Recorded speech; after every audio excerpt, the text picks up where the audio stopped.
I am swinging from a 7-story window, throwing parties in a 10 by 7 cell. It's astounding the lengths I'll go to convince the whole damn world I don't need anybody's help. Yeah, I am waving while I drown. Don't bother swimming out to save me, I will only drag you down. I'll try to use your body as a life raft, cause if there's room enough for one, there must be room enough for two. I'll sail the good ship you into the sunset, sipping on savory water till my liver turns blue. Sha-na-na, sha-na-na-na-na-na-na-na.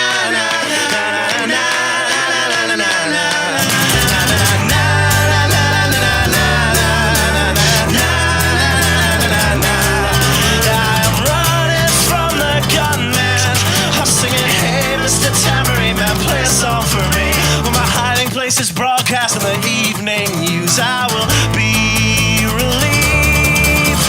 La,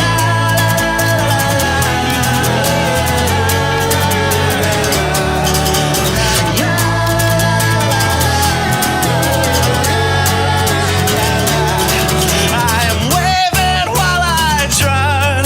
Don't bother swimming out to save me, I will only drag you down. I'm waving while I drown. Don't bother swimming out to save me, I will only drag you down. La, la, la, la, la, la, la, la. Singing, hey, hey, alright, yeah, I wrote that one myself. It's astounding the lengths I'll go to convince the whole damn world I don't need anybody's help. Fuck.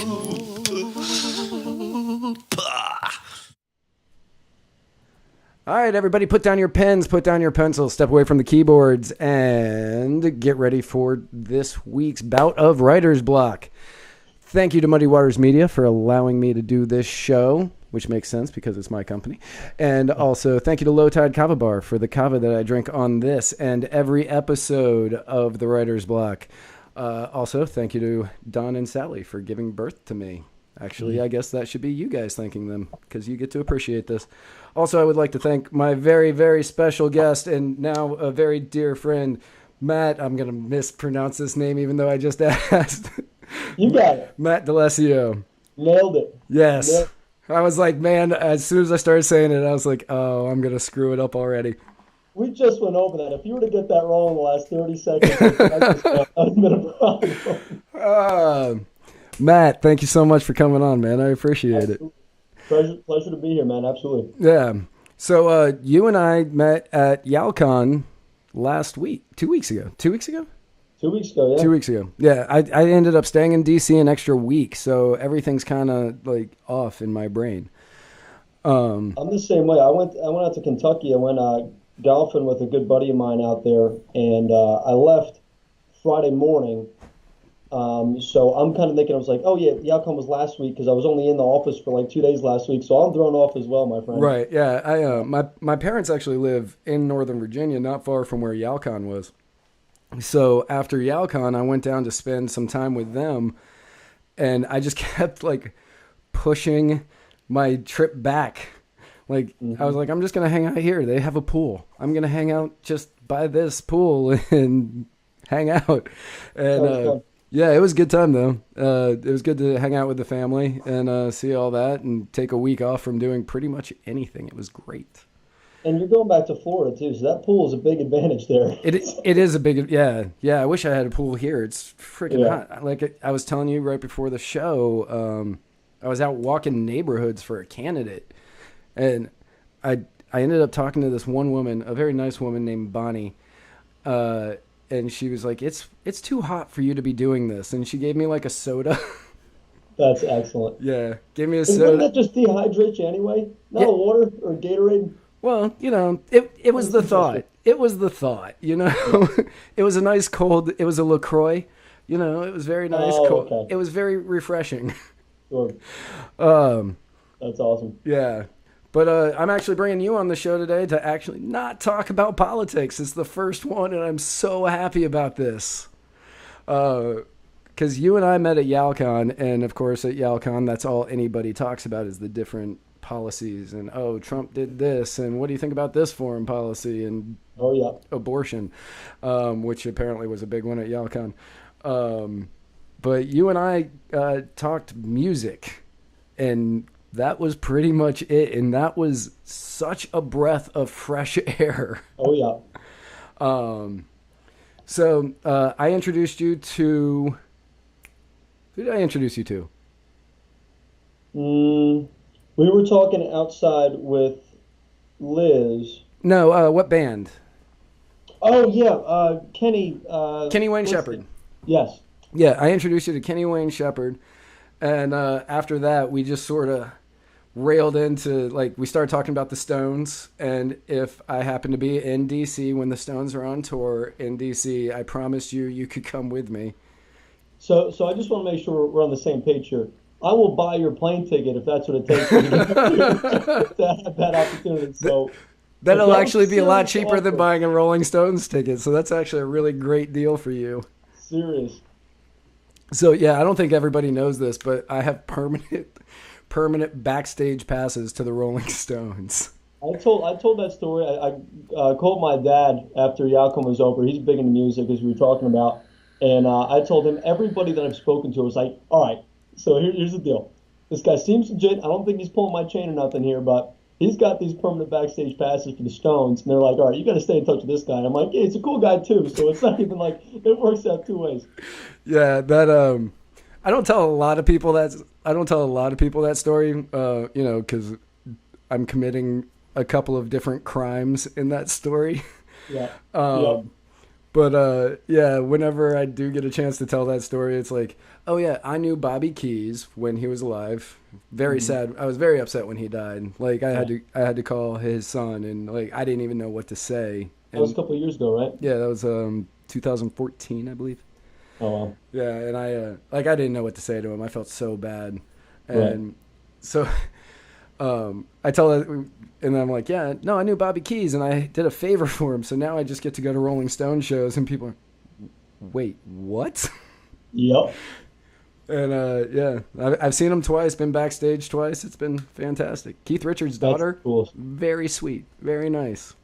That's so cool. Yeah, man, that story, I'm serious. I went and told that story to probably about 75% of the people I've spoken to since YalCon. I bring that up in conversation. You probably tell that story more than I do.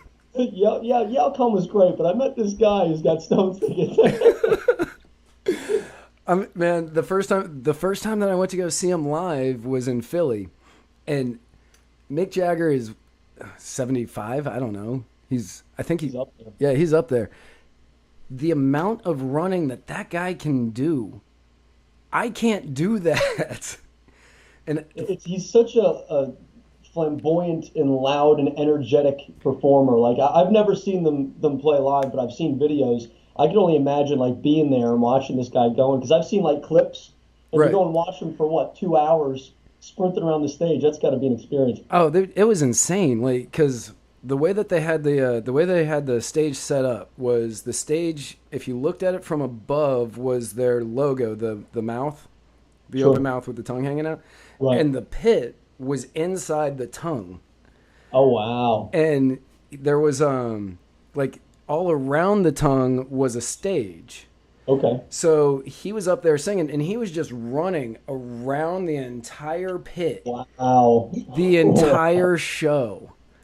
And it was just like watching him just going and going and going. And I was like, I can't do that. I was also really drunk during that show. Like, there was no way I would have been able to do it. Sure.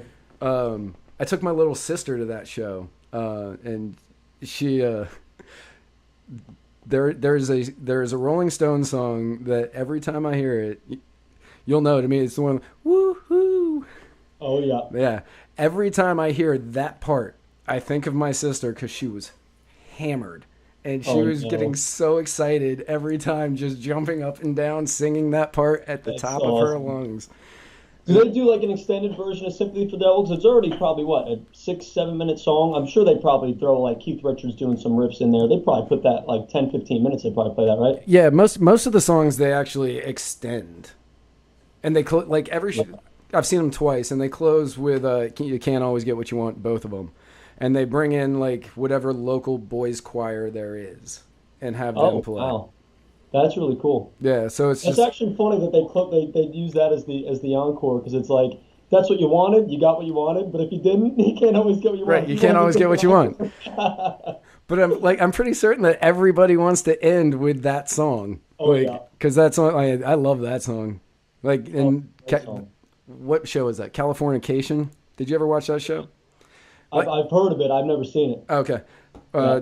Great show. But the main character, Hank Moody, who is Mulder from X-Files, he loves classic rock, and he quotes it constantly. And so a lot of classic rock music has a lot to do with each episode. Oh, wow. Most of the episodes are named after classic rock songs. That's cool. Yeah. That 70s show used to do that too. Do you remember that 70s show? I remember that. They Yeah. used to do that too. Yeah. Yeah, they were doing all that. That's really neat. Did you get a chance? I think I sent it to you. I'm actually going to check real quick. Did I send you the band? I think I sent it to you. Oh yeah, the Lost in Paris Blues Band. I might have, because I went the first text that you sent me over, I went and listened to the first and half of the second album of that first of Kenny. Yeah. The second one, I must have listened to at least a couple of the songs, because you sent me a good amount, because you sent me by album, right? Yeah. Yeah, so I listened to a good amount of music that you sent me over. I'm not sure, it's not ringing a bell. The first Kenny that you sent me over, actually no, I don't see a second one from you. I think you only sent me Kenny. Yeah, that the Lost in Paris Blues Band I just sent in a text. I was like, another great blues band is the Lost in Paris Blues Band. They're a blues supergroup. Only one album, but damn. Oh, that's right. That's right. Yeah. I know. I haven't gotten to that yet. So I try to get into Spotify. Right. And I know it's what everybody's using now, and I'm in the dark ages using Apple Music and Amazon Music. And I mean, I use Apple, so I'm it's I'm so everything much fun, Apple. man. I know. It's frustrating because I try to get into Spotify, and I'm a little bit nervous though, because I know that you other people can see what music you're listening to. I don't know if people are ready for the amount of hippie Jefferson Airplane type of music I listen to. I don't know if people are ready for that. But no, man, the Spotify, the thing that bothers me is I like to listen to songs by album. I think you would probably agree. It's the music that we listen to, that old school stuff. They were very intentional in when songs were supposed to get played, and right. It's not as user friendly to me. And maybe I just don't know what I'm doing. I'm not very good with. No, I can do Google Sheets for work, but tech is not my thing at all. Yeah, that's one of the things that when iTunes first came out and they started doing, you could buy a single for 99 cents or whatever it was, and then Spotify and people were just adding the songs that they like. I never liked that, because when I was buying CDs as a kid, I would go out and I would buy the CD. Oh, you're dating yourself here, Matt. I know. I know. I don't mean to, but yeah, I mean, yeah. But I would buy the CD, and I would go into my room and I'd put the CD in, and then I would take out the liner notes, and I would read the lyrics as they were singing it and internalize them and just memorize it. And I would just listen to the CD over and over and over again. And now you buy a single for 99 cents and you just kind of play it. I've got stuff on my iTunes that I don't even know if I've ever actually listened to, because I'll listen to that later, and I add, and then it's just forgotten. Yep. It's not the same as it was back then. And now I sound like I am dating myself. and just I'm not I'm only 25, but I think both of us have that old school mentality. And I still listen to records almost every day. I've got my record. I've got my mom, my pop's old LPs, the original press. Oh yeah.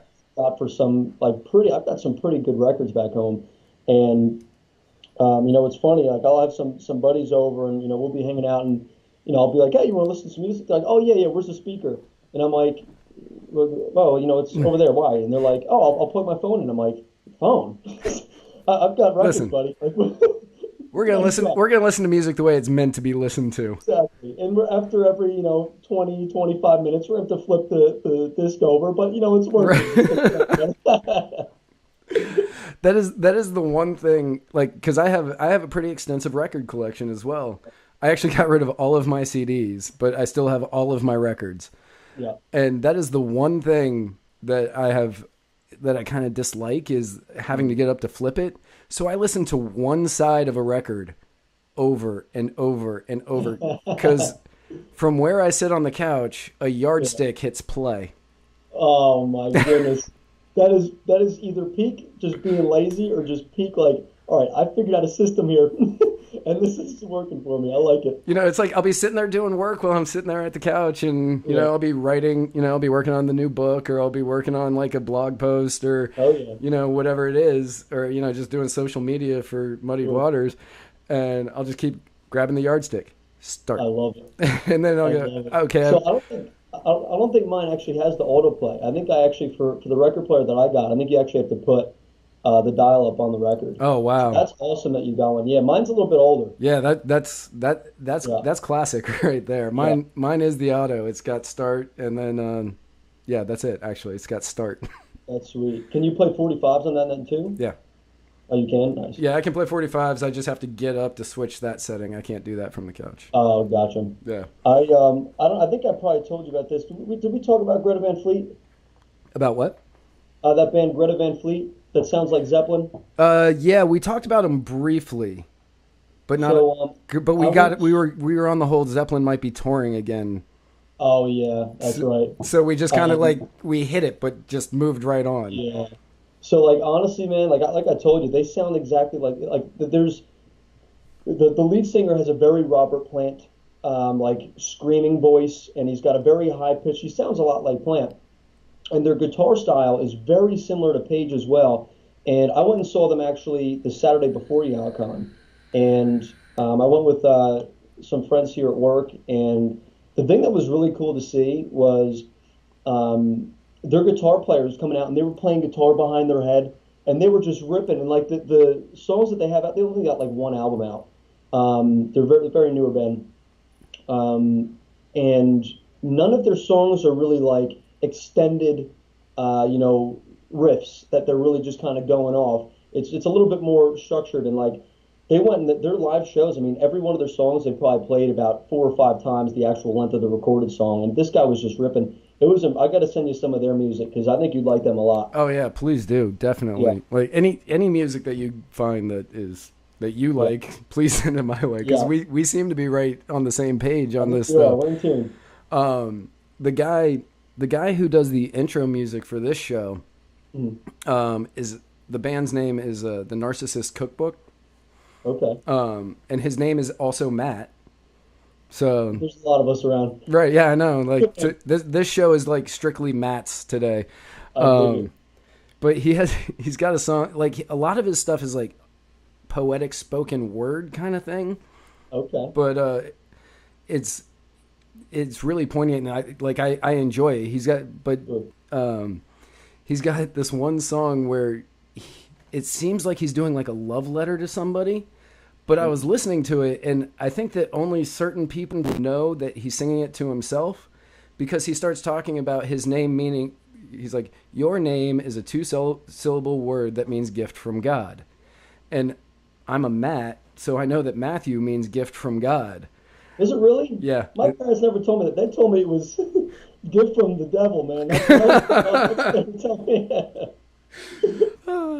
Yeah, no, it's gift from God. So like, he and I messaged him one day, and I was like, hey, I really like your music, blah, blah, blah. And he was like, hey, thanks, I appreciate that. We ended up becoming friends on Facebook, and we talk all the time. That's awesome. And I was like, yeah, by the way, that song that's a love letter to whoever, I know that's about you. And he goes, you're the only person to get that. That's sweet. He was like, how did you know that? I was like, because I'm Matt, I'm a narcissist, and I know that I'm a gift from God.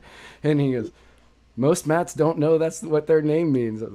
That's fantastic. That's news to me. I'm going to start using that. Yeah. If anybody's giving me grief, I'm like, hey, I'm going to get from God here, okay? Relax. Right. The joke that I always said was my initials are M.R. Wright, so I'm Mr. Wright, and I'm a gift from God. Oh, wow. I know, like That's a talking point. I dig it. my parents guaranteed that I would not take criticism real well the rest of my life. That's awesome. But YalCon this year was fantastic. Like that was such a great time. That was actually my first one. Really? Yeah.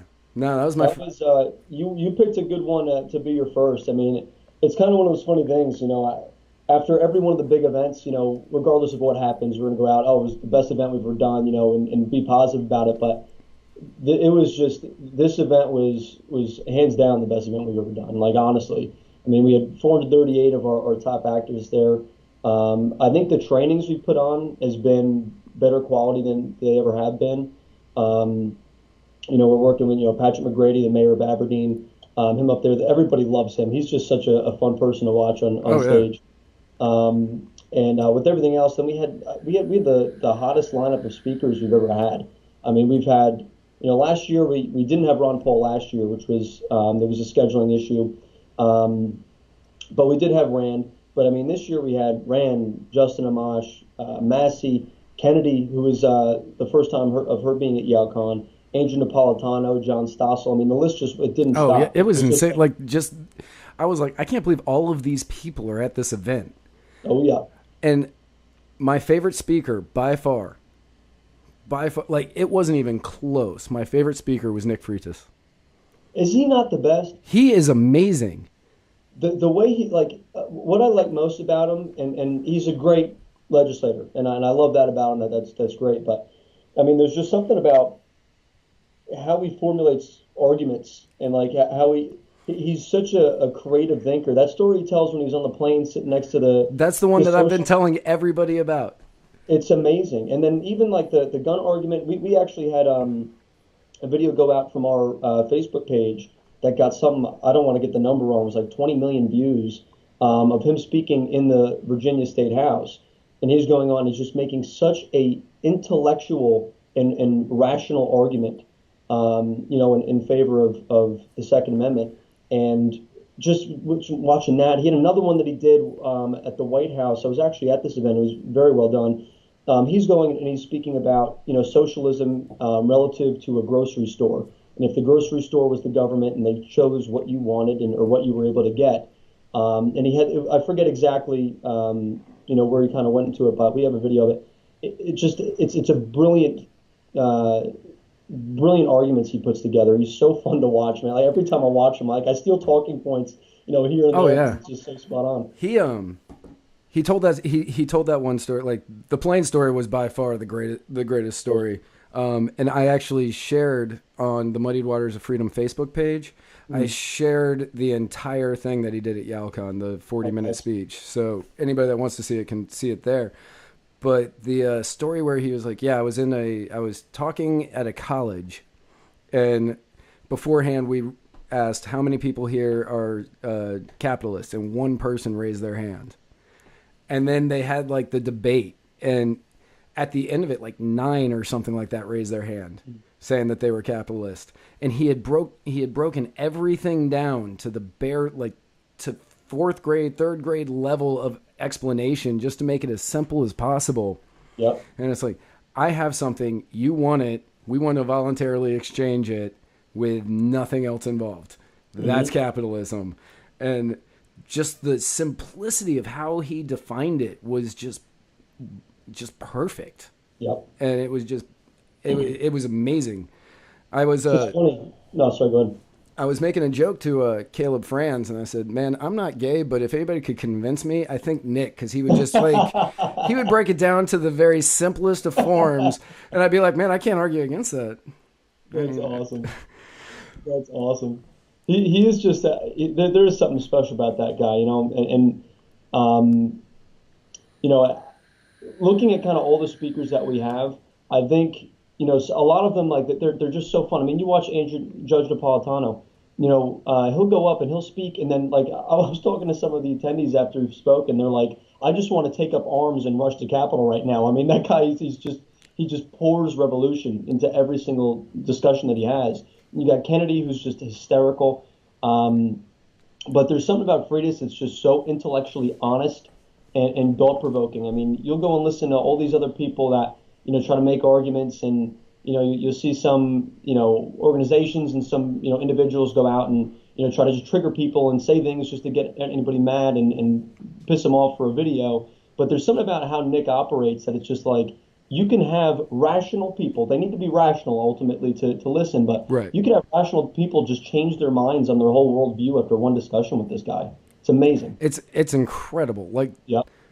yeah, listening to him talk, I was upset that he lost the primary in Virginia, but at the same time, the way that I saw that was when he entered the race, I think he was 15 points down when he entered the race, and Yeah. to only lose by 1,200 votes, that's a win. Like, Oh, yeah. it's a loss and it sucks and it hurts, but it's a win. True. Like, you spread the message, more people heard about it, more people are interested, and next time you go out and you kill it. Yeah. And to get back onto music for just a quick second, it's funny because you said it's a win, but it's a loss. I'm a big Bob Dylan fan. I think I might have told you this quote. Yeah, that's how we got to Contact. Kenny Wayne Shepherd. Yeah, that's right. Yeah. And I think that so perfectly kind of represents that and a lot of other things. I use this quote nearly on a daily basis in the office here. But Bob Dylan says, I think it's Love Mine is Zero. He goes, "There's no success like failure, but a failure is no success at all." And I think the success that he had was he was just so good at just voicing the ideas of liberty and making it very palatable for people where maybe we're not as familiar with it. But maybe some things, we can improve on is just getting the name ID out there. I mean, Corey's been running for how many? I mean, he had his name recognition out there, Right. Yeah, Stewart's been in Virginia politics since before I left Virginia. Wow. So that's like 10 years now. Right. Give it time. I'm sure he'll be back. I hope he does at least because, I mean, that guy, if we get him into the Senate, to work out there with Rand, I think we're going to go and see a lot less wars we're going to be getting involved in. I think a little bit, at least very closer to getting a balanced budget. But people like him is what we need. We definitely need more people we need people like Nick up there. We need people like, we got Rand in there. We got Mike Lee. But we definitely need more. We definitely need more. And I mean, the stuff that Yal has been doing, Win at the Door? Mm-hmm. Yeah. Win at the Door it's excellent. Like, and it's got me out knocking again. I'm not doing it for Win at the Door, but it's like I'm out there knocking for candidates that I care about and that I think should win. And it's taking it back to the grassroots and not just focusing strictly on the social media, because grassroots campaigning is actually what wins. Mm-hmm. And Yal has been doing a fantastic job of doing that, and I respect all of what Yal does. But I appreciate that. Yeah, I mean, we're busting our butts over here, and it's funny. I mean, you're 100% right. I mean, that's what wins, and ultimately, we kind of, beginning of this year, well, it was the end of last year, we kind of sat down and it's like, why do we exist? Why we're going to keep on building chapters, and it's important that we do this, but it's like, what's next? What are we building this youth army? Right. We like to call it towards, and listening to, it was funny. Justin Amash in San Francisco at our San Francisco summit this year, he went up and he went and spoke. He took this entire time as the keynote, and he was just, angry about the process in Washington. He was like, the process is broken. Like, there's, we're doing what we can. We don't have enough people. And, ultimately, with what we're doing at Win at the Door, I think there's two big wins. All 5 wins that we do have, I think, are phenomenal. I'm extremely excited about the future these guys have. But I think the really neat thing is with Savannah Maddox in Kentucky, she's actually in the same district as Thomas Massey's district. Right. So if he decides to run for, Senate and take out, your good friend Mitch McConnell. I know you're a big Mitch McConnell fan. But if he love that guy. But if he decides to go and run for Mitch McConnell's seat, we got Savannah Maddox as the heir to the Liberty congressional throne there to go and run and keep that seat on our side. Steve Johnson, we just had a win on this past Tuesday for Steve Johnson in Michigan, and he's actually in Justin Amash's district. So that concept that we have of really building the bench so that we can go and get these people, and it's not, local schmuck, runs for office. It's state representative, Savannah Maddox, state representative Steve Johnson runs for office. Right. There's a lot more, validity to it. Yeah, I know that Yale has some people coming down for Win at the Door for Matt Nye, who was with me up at YaleCon, and he's running for state rep in Central Florida. So, Yep. like, very excited to see what happens with his race. Oh yeah. Matt's a great guy. He's liberty minded, loves just all in all, just wonderful person. One of the loudest snorers I've ever heard in my life. And that was insane. But other than that, like like I stand behind that guy on anything. Yeah. But if you have the choice of sharing a hotel room with him or not, don't. Just don't do Yeah. it. That's good advice. Yeah. That's good advice. So before we end, because I know I told you that I'd try to keep it to a half an hour today. Sure. Top 5 favorite albums. Ooh. I know. I didn't give you any prep on that one. That's unfair. You got to at least give me, some preparation. All right. Okay. I'm going to say 5 albums, and the order in which is probably going to vary depending on the day. That's fair. I can't not have Animals by Pink Floyd in there. Okay. Physical Graffiti by Led Zeppelin. It's hard to not have 3 Pink Floyd albums in here. Um, I'm a big fan of. Um, oh my goodness! You're killing me. Can live albums count? Live albums can count, yeah. Oh, okay. Live Rust, Neil Young. Okay. Yeah, that's a good one. I'm a big fan. It's not necessarily old school rock, but I'm a big fan of the Highwaymen. And they have a live album from when they did a concert in like 1991 at Nassau Coliseum.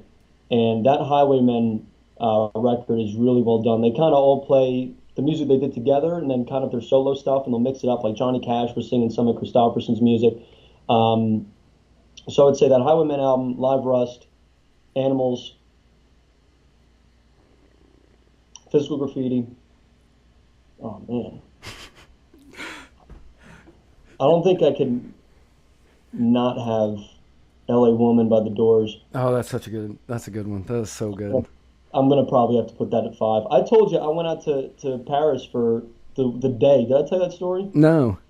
So when I was living in Ireland, I was there for 3 months working for the government. Our government's a joke, but theirs is actually like a comedic joke. It's actually funny. Like they don't even take it seriously frequently over there. But I was over there, and the day before I was slated to head back home to New York, and I'd already done a bunch of traveling, but it was a Friday. I was heading back on Saturday. I was like, I never made it to Paris. I could do without Paris. Didn't really care. But, Jim Morrison was buried over there in Père Lachaise, the Right. cemetery. So I was like, you know what? I got some extra cash to work around with. I'm going to go to Paris for like 8 hours. So I went over there with a little bit of Jameson whiskey for myself and for Jim, and went out there, and I spent probably about 4 hours. I had one headphone in, listening to Doors music. Then there was other people that came who were just talking about Doors. Like I'm kind of a Doors nerd. I've read a couple books on them, and I just spent about 4 or 5 hours just sitting there or standing there over at Jim Morrison's grave, and then I headed right back the same night. It was like an 8 o'clock flight back home, but very cool. Well, apparently we lost Matt. Hang on, we're gonna try to get him back really quick.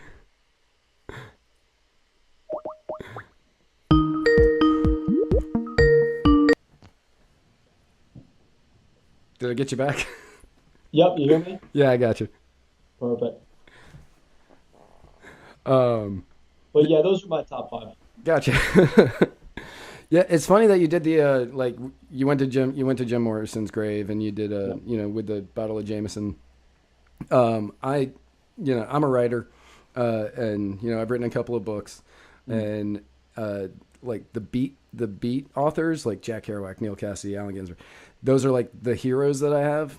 When I moved here to this house, I found out later that Jack Kerouac's house, the house he died in, is about 20 blocks north. No way. Yeah, so when I first got here, I didn't know anybody. I knew nobody. So I would go there with a notebook and a 6-pack of beer, and I would just go up there and I would sit on the front porch because nobody's lived there since him.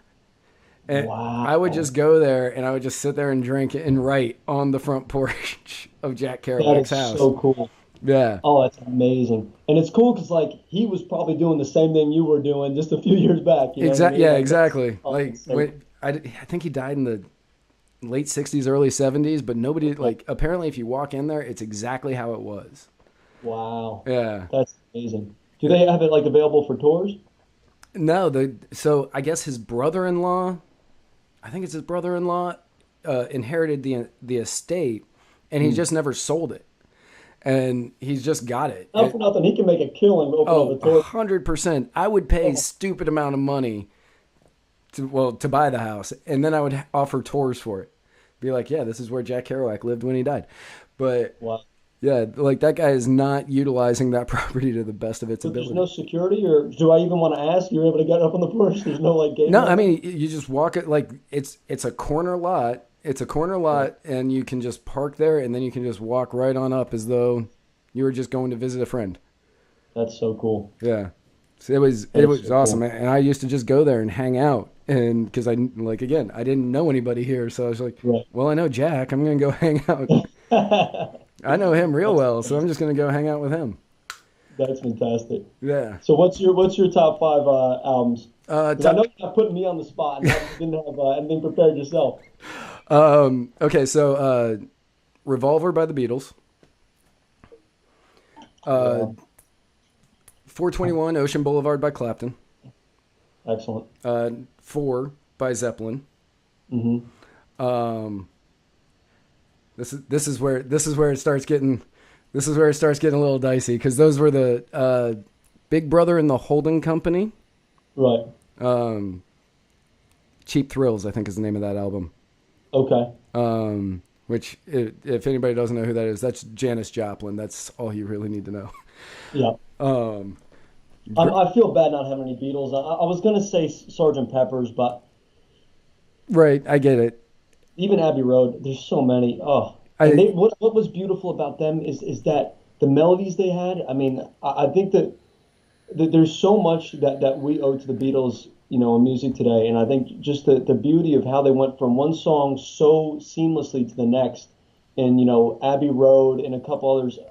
Oh, it's amazing how they were able to put that together. Yeah, when they did that run on Abbey Road, that's like from Mean Mr. Mustard through till the end. It's just so good. Yeah. And then Pet Sounds by the Beach Boys has to round that one out for number 5. Nice. Yeah. That's strong. Yeah. That's strong. I love that album. That album, my dad and I were actually talking about that when I was back home. And I was like, we were talking Beach Boys, you know, because California boys. So we have to love them. And I said, which is your favorite Beach Boys song? And he said, I don't remember. And he goes, what about yours? Sloop John B. And he was like, really? Yeah, that's my. I don't know that one. It's on Pet Sounds. I don't remember why it's my favorite, but I have loved that song since I was a little kid, and it has never changed. Really? Yeah, it is. It's about a guy who goes on a fishing trip on Sloop John B, and it doesn't end well, but it's a good song. It's depressing as hell, but it's a great song. I'll give it a try. I never really got too big into the Beach Boys. There's a couple songs that I like by them, but I honestly, it was kind of one of those things. I want to actually hear a funny story how I got into classic rock. In middle school, I was listening to like the Grills song, like rap, like rap, like songs about people having metal in their mouth. I was one of those dopes. And then Guitar Hero came out. Changed my life. Like, honestly, changed, like, completely. I started, you know, playing that, and I'm very competitive, so I wanted to get good at it, and I started just loving the music. And then my dad walked in when I was playing the video game one day, and he's like, Matt, like, you like that song? And I'm like, yeah, the song is awesome, man. Like, what's up? And he's like, we got to talk about music. And then my dad kind of just brainwashed me. He gave me his music propaganda coming in, and then from there I kind of just started with that and branched out to some more hippie stuff. But he was never really big into Beach Boys, so I never really kind of dove in too deep. But If you recommend it, I'll definitely check it out. Yeah, Send me that song that was your favorite one. yeah, I will. Yeah. So when I was growing up, my parent like I grew up in a very Christian household, Sure. so I wasn't allowed to listen to any modern music. I only could listen to what my parents already approved of. So I could only like the first tapes, which I know I'm dating myself. The first tapes that I ever got was the Everly Brothers and Ricky Okay. Nelson. Wow. Yeah, and I know both of those backwards and forwards. I can sing them. I know every word to every song on those two Wow. tapes. And then as I got older, I was listening to I started listening to the Beatles and like the early Beatles, like Help and Meet the Yeah. Beatles and that kind of stuff. And when I got into high school, all of my friends had suddenly started getting into classic rock, which was all I listened to. Hmm. So for the first time in my life, I felt kind of cool. I was like, man, my parents planned for this. I finally feel cool because I know Doors songs. Yeah. And so, like, I was kind of forced to listen to it as a kid, and all I wanted to do was listen to Vanilla Ice. Or, man, I'm really dating myself on that one. All I wanted to do was listen to MC Hammer, Vanilla Ice. My parents were like, Yeah. no, you can't listen to rap. And I was like, but, all my friends doing this, and trust me, you'll appreciate this later. And You're right. and they were right. Granted, I know every word to Ice Ice Baby, but I feel as though that is something that needs to be on the citizenship test. You need to know the I words think to Ice Ice Baby. I am not at all opposed to that. Not one bit. I used to know every word, but I could probably name that half. I could probably do that half of it. Right. That's a classic. You can't go wrong. You, Pledge of Allegiance, don't worry about it. Ice Ice Baby, learn it. Because that's going You to need come to know up often. that's the pledge now. Well, Matt, I do appreciate it. I know I went slightly over. I told you I'd keep it at about a half an Fine. hour. I'm in no rush, man. No worries. All right, cool. Again, thank you so much for coming on. I am going to do the outro if you want to hang out for just a minute and then Sure. cool. Perfect. Cool. Well, thank you all for tuning in. I do appreciate it. You can follow us on Facebook at facebook.com/Muddied Waters of Freedom. You can follow us on Twitter at Muddied_water, on Instagram at Muddied Waters of Freedom. And you can follow us on YouTube by searching MW Media. If more people follow us, I can finally give ourselves a URL. So please follow us. Again, thank you all so much. I do appreciate it. And get to writing, because that is how we make a difference. I am swinging from a 7-story window, throwing parties in a 10-by-7 cell. It's astounding the lengths I'll go to convince the whole damn world I don't need anybody's help. Yeah, I am waving while I drown. Don't bother swimming out to save me, I will only drag you down. I'll try to use your body as a life raft, 'cause if there's room enough for one, there must be room enough for two. I'll sail the good ship you into the sunset, sipping on savory water till my liver turns blue. Sha-na-na, sha-na-na-na-na-na-na-na-na.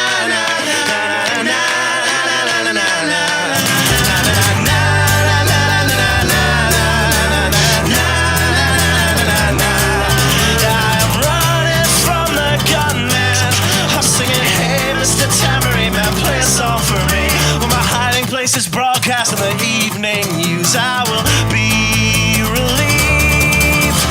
La, la, la,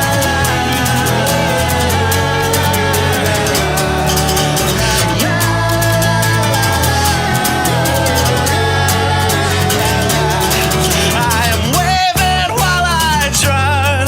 Don't bother swimming out to save me, I will only drag you down. I'm waving while I drown. Don't bother swimming out to save me, I will only drag you down. La, la, la, la, la, la, la, la. Singing, hey, hey, alright, yeah, I wrote that one myself. It's astounding the lengths I'll go to convince the whole damn world I don't need anybody's help.